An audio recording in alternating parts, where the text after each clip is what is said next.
Based on the results of the physical exam, I think your low back pain and leg pain is coming from an irritated nerve in your back.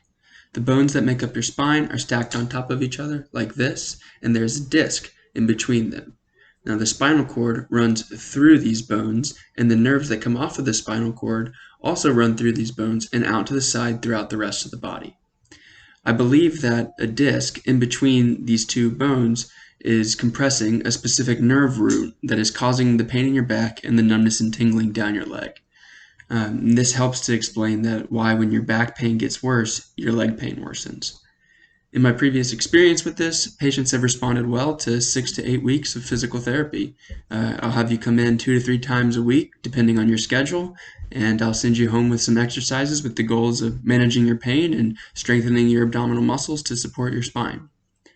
I like what you're doing right now. The getting up and walking, doing the back bends, they all seem to help ease your pain. So you can continue to do those when you're on the job or if your pain increases.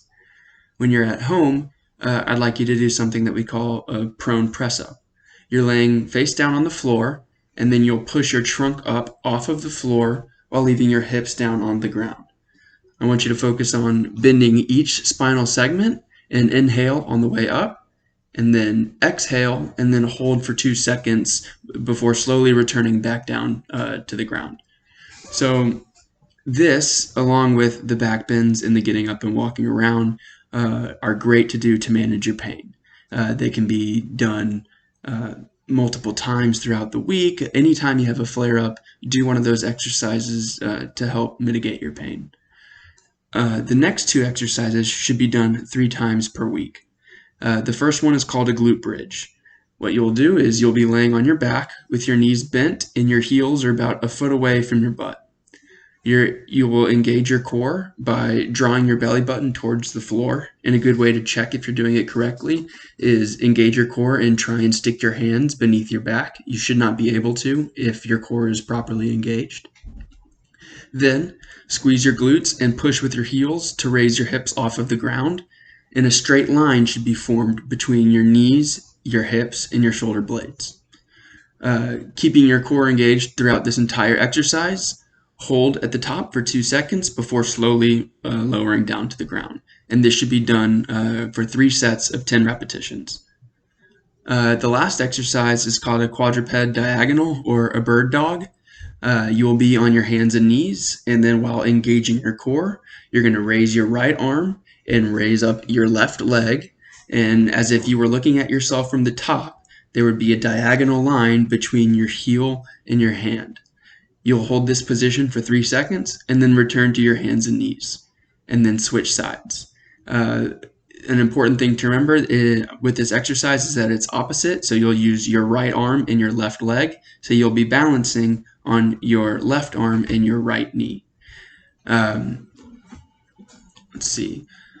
A total of 12 repetitions should be completed here, so 6 on each side for 3 sets. And that, along with the glute bridges, can be done 3 times per week. I have a handout explaining the exercises in a little bit more detail and pictures to help with clarity of the exercises. And if you have any other questions, you have my email and my phone number, so feel free to reach out and ask any questions. I know you have some concerns about being young and having back pain, but back pain isn't always associated with age. And I think in your case, it's associated with damage done over time to that area. Basically, the job that you have requires long hours in a seated position and repetitive lifting, both of which are exerting forces on your spine that lead to irritation of that nerve root and the following pain. My hope is that with physical therapy and continued strengthening of the core, your spine will be more resistant to those forces imposed by your job, and that you can return to work and complete all job-related activities pain-free. Additionally, I would like you to avoid any heavy lifting until the next time I see you, until we can go over proper lifting technique. If you'll follow me, I'll walk you out to the front desk to get you scheduled for your next visit. And before you come back, I would advise you to touch base with your primary care physician regarding the management of your high blood pressure. I'm also planning on reaching out to your primary care physician later today to update them on exam findings and discuss the implications that high blood pressure may have on your physical therapy. If you don't have any more questions, have a wonderful day.